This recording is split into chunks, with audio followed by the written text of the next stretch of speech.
I think there are two classes of solutions that we could come up with for square tracer. And I say classes because there are multiple solutions within each of those classes. But there really are two sort of basic approaches we could take to solving the square tracer problem.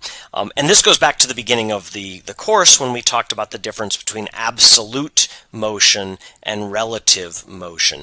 The first of these would be to go into absolute motion. If you think about my places, everybody, I've cleaned up a little bit here while the video was off. I said, hey, let's places everybody is, go to 0, 0, point in direction 90, get my pen all cleaned up and ready to go, and then I'm ready to go. And so I could go from 0, 0 over to 100, 0, right? My x is increased by 100. I could then go up to 100, 100, right? Y value of 100. I could go back to 0, 100, and then down to 0. And so I could use this as a coordinate system. I could absolutely just think about this as a coordinate system. And so let's see, that I said would be going to 100 and 0, and then we're going to drag out another one and say go up to 100, 100, and then we could go to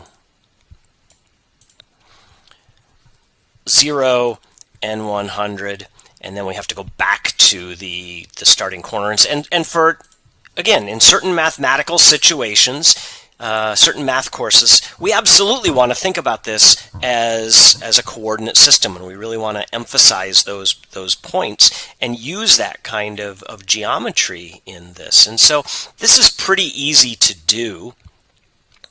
Let me put the weights in there because I encouraged you to do that. So we're going to put the weights in here. And then what I'm going to do after this is to pick up the pen and jump out of the way. So pick the pen up and then jump up to the corner where he is right now. And so if you look at this, when I press the green flag, he moves around the screen and he makes a nice little square using the idea of absolute motion. No matter what the situation is, always go to these coordinates. And that's a really nice way to do this. At least it's a nice way to do it when we're talking about a square where those coordinates are easy to calculate. If we were, and there's not that many corners, imagine we were trying to do, though, an octagon. It's going to be much harder to calculate where the 8 vertices are on an octagon using absolute motion like this. And so that's why I do believe that it's worth talking about the idea of relative motion. And so I had hidden down here my relative motion solution. I said when the space key is pressed, so I'm using event programming here, right? Do my places, everybody, exactly what we did in this first program, right? We go to the center and we set everything up. And then I said, really, what is a square?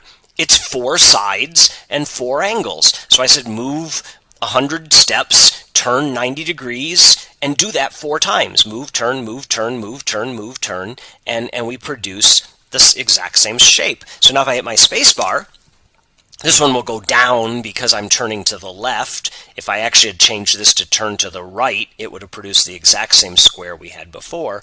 But we have the difference between absolute motion, where what happens matters not where he is. I know that was backwards.